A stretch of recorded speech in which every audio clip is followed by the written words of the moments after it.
Hello et bienvenue dans la version alternative de Tips, les capsules passées à l'action.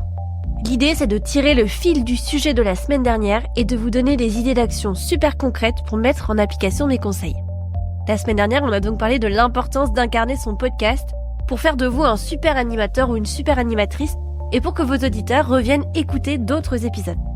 Dans cette petite capsule, j'aimerais vous partager les pièges à éviter quand on parle d'incarnation de podcast et dans lesquels il est facile de tomber quand on se lance.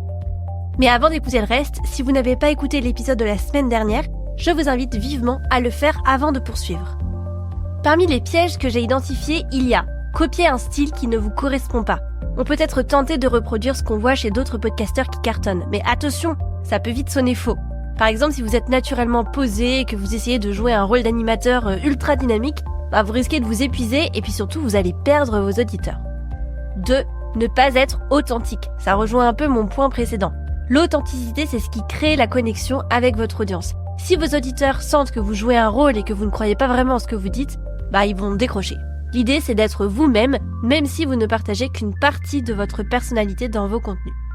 3. Négligez l'importance de l'écoute. Si vous faites des interviews, souvenez-vous que votre rôle, c'est de mettre vos invités en valeur. Parler tout le temps ou couper vos invités pour imposer votre point de vue, ça peut les frustrer, eux, autant que vos auditeurs. C'est là toute la difficulté de l'incarnation d'un podcast. Il faut être présent, mais pas trop.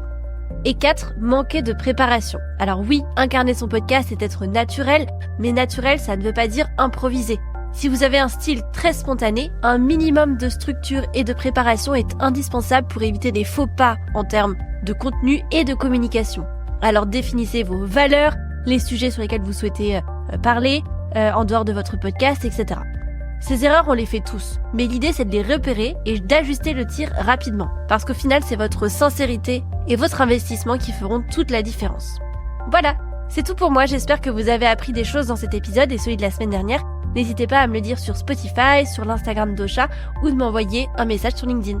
Moi je vous dis à la semaine prochaine pour un tout nouvel épisode Courrier des podcasteurs. À bientôt!